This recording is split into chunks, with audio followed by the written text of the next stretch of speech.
Usman officials के मोअज़्ज़िज़ दोस्तों, अस्सलाम वालेकुम। दोस्तों, आज हम बात करेंगे इतने कामयाब बिजनेसमैन की जिनका बिजनेस 100 से ज़ायद मुल्कों में चल रहा है। यूके ने उन्हें सर का खिताब भी दिया है। रतन टाटा, टाटा ग्रुप के मालिक। आज इनकी 100 से ज़ायद कंपनियां 100 से ज़ायद मुल्कों में बिजनेस कर रही हैं। अगर मैं इनकी सिर्फ एक कंपनी TCS की बात करूं तो पूरे पाकिस्तान के स्टॉक एक्सचेंज का मार्केट कैपिटल एक तरफ और TCS का अकेला मार्केट कैप एक तरफ। इंडिया की GDP को अकेले 4% कंट्रीब्यूट करते हैं रतन टाटा। 50,000 करोड़ का टैक्स कंट्रीब्यूट करते हैं टाटा। भारत के कई बड़े बड़े शहर मिलकर भी इतना टैक्स नहीं दे पाते जितना टाटा ग्रुप अकेला देता है। Man of commitment sir Ratan Tata का पूरा नाम रतन नोवेल टाटा है। इनकी पैदाइश 28 दिसंबर 1937 को सूरत, इंडिया में हुई। 2022 के हिसाब से इनकी उम्र 85 साल हो गई है। महज 10 साल की उम्र में आपके वालिदैन में सेपरेशन हो गई थी। इनकी वालदा ने दूसरी शादी कर ली। आपका बचपन अपनी दादी नौजी बाई टाटा के साथ गुजरा। रतन टाटा ने 8 तक की पढ़ाई कैंपियन स्कूल से की। इसके बाद आप US चले गए, जहां से आपने बाकी की पढ़ाई हार्वर्ड बिजनेस स्कूल से मुकम्मल की। आपने अपना ग्रेजुएशन कॉर्नेल यूनिवर्सिटी से आर्ट की फैकल्टी में किया। मगर रतन टाटा एक बिजनेसमैन घराने से ताल्लुक़ रखते थे, इसीलिए अपने बिजनेस को आगे बढ़ाने के लिए आपने 1975 में हार्वर्ड यूनिवर्सिटी से MBA भी किया। रतन टाटा पेशे से बिजनेसमैन, इंडस्ट्रियलिस्ट और इन्वेस्टर हैं। अपने करियर की शुरुआत रतन टाटा ने 1961 में टाटा स्टील से की। इसके बाद आपने टाटा ग्रुप की मुख्तलिफ कंपनीज में मुख्तलिफ ओहदों पर मुख्तलिफ जॉब्स की, क्योंकि आप अपने बिजनेस को अच्छी तरह से समझना चाहते थे। इसके बाद आपको टाटा ग्रुप की मैनेजमेंट के साथ काम करने का मौका मिला। 1971 में आपको नेल्को की जिम्मेदारी दे दी गई। इस वक्त नेल्को घाटे में थी। 1971 से 1974 तक आपने इस कंपनी में दिलो जान से मेहनत की और इसे घाटे से निकालकर मार्केट में पहचान दिलाई।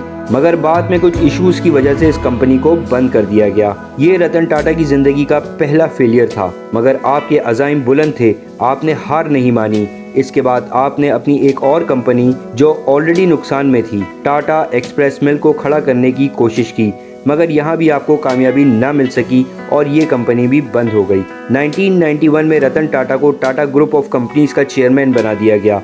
आप बिजनेस को इतना समझ चुके थे कि अगले 21 सालों में आप टाटा ग्रुप को इंटरनेशनल लेवल पर ले गए। रतन टाटा के टेकओवर के बाद टाटा ग्रुप को 50% सालाना का मुनाफा होने लगा। टाटा ग्रुप को एक्सपेंड करने के लिए टाटा साहब ने बहुत सी कंपनीज को भी खरीदा, जिसमें Land Rover, Jaguar, Tetley, Corus शामिल हैं। दोस्तों, आपको पता है एक वक्त ऐसा था जब टाटा मोटर्स बहुत लॉस में जा रही थी। सभी बोर्ड ऑफ डायरेक्टर्स का कहना था कि इसको सेल आउट कर दें। तब रतन टाटा ने फोर्ड कंपनी के साथ मीटिंग फिक्स की। तब फोर्ड कंपनी के चेयरमैन बिल फोर्ड ने रतन टाटा को बहुत बुरे अल्फाज कहे और कहा, जब कार बनानी नहीं आती थी तो इस कंपनी पर इतना पैसा क्यों लगाया, और साथ ये भी कहा कि मैं आपकी कंपनी को खरीद कर आप पर एहसान कर रहा हूँ। ये सब सुनकर टाटा वहाँ से वापस आ गए और डील कैंसिल करने का फैसला कर लिया। टाटा ने दिन रात की मेहनत से टाटा मोटर्स को वो मकाम दिलाया कि कोई सोच भी नहीं सकता। और एक वक्त वो भी आया जब बिल फोर्ड उनके पास आए थे। तब टाटा ने जैगवार और लैंड रोवर को परचेज किया।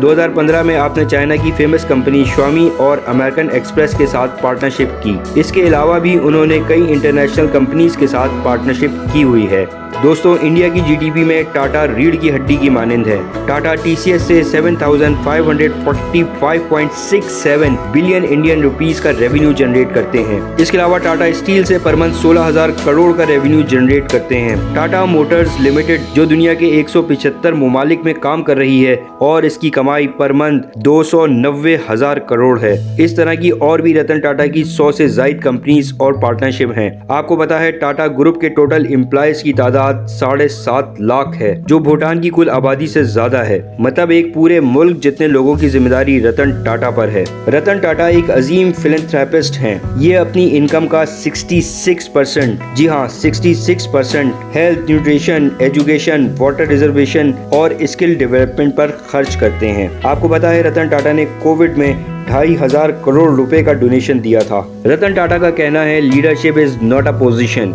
It's an action. आप सबको मुंबई 26/11 का अटैक याद होगा, जिसमें गोलियां चली, आग लगी और कई लोग जख्मी हुए और मारे गए। कई लोग ट्रॉमा में चले गए। रतन टाटा ने सबकी मदद की, लोगों के घर तक गए, फाइनेंशियली जितना हो सका कॉम्पनसेशन दिया। इसमें ये नहीं देखा गया कि ये एम्प्लॉय पुराना था या नया, उसको भी कॉम्पनसेट किया गया जो एक दिन 1 घंटा पुराना था। जो लोग ट्रॉमा में चले गए थे उनको जिंदगी भर के लिए मेडिकल काउंसलर दिया। जो लोग मारे गए उनको सारी जिंदगी की सैलरी दी। उनके बच्चों की पढ़ाई की जिम्मेदारी, बच्चियों की शादी की जिम्मेदारी तक उठाई।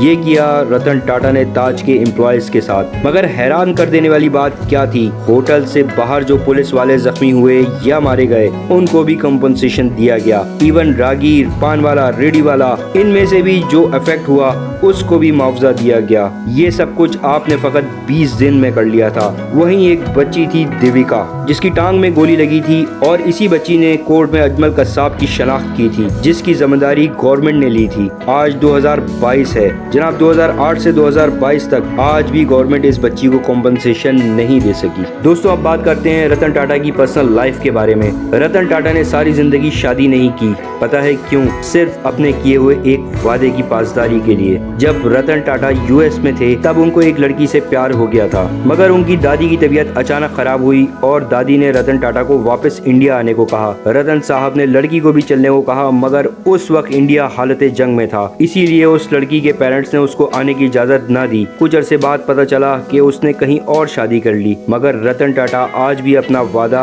अपना कमिटमेंट निभा रहे हैं। दोस्तों, रतन टाटा की टोटल नेटवर्थ 17,910 करोड़ रुपए है। रतन टाटा अपनी फैमिली के साथ मुंबई कोलाबा में रहते हैं। ये साउथ मुंबई का सबसे महंगा तरीन एरिया है। इनके घर की कीमत 150 करोड़ रुपए है। इनका घर टोटल 7 फ्लोर्स पर मुश्तमिल है। रतन टाटा के पास एक रेड फरारी कैलिफोर्निया टी है, जिसकी कीमत 4 करोड़ रुपए है। इनके पास एक मर्सिडीज SL 500 है, जिसकी कीमत 3 करोड़ रुपए है। रतन टाटा की सबसे महंगी कार्स में एक गोल्ड नैनो कार है। इस कार की बॉडी गोल्ड की बनाई गई है और इस पर डायमंड्स भी लगाए गए हैं। इस कार की प्राइस है 22 करोड़ रुपए। इसके अलावा आपके पास एक मर्सिडीज W124 है, जिसकी कीमत है 10 लाख रुपए। इसके अलावा इनके पास जैगवार SJL सुपर चेंजर भी है, जिसकी कीमत 2 करोड़ रुपए है। इसके अलावा आपके पास एक करोला XLR भी है, जिसकी कीमत है 80 लाख रुपए। इसके अलावा इनके पास एक लैंड रोवर फ्रीलैंडर भी है, जिसकी कीमत है 60 लाख। इनके पास एक 2007 की होंडा सिविक भी है, जो 13 लाख की है। इसके अलावा इनके पास टाटा मोटर्स की बनाई हुई टाटा नेक्सन भी है, जिसकी कीमत है 10 लाख रुपए। इसके अलावा आपके पास मर्सिडीज S क्लास भी है,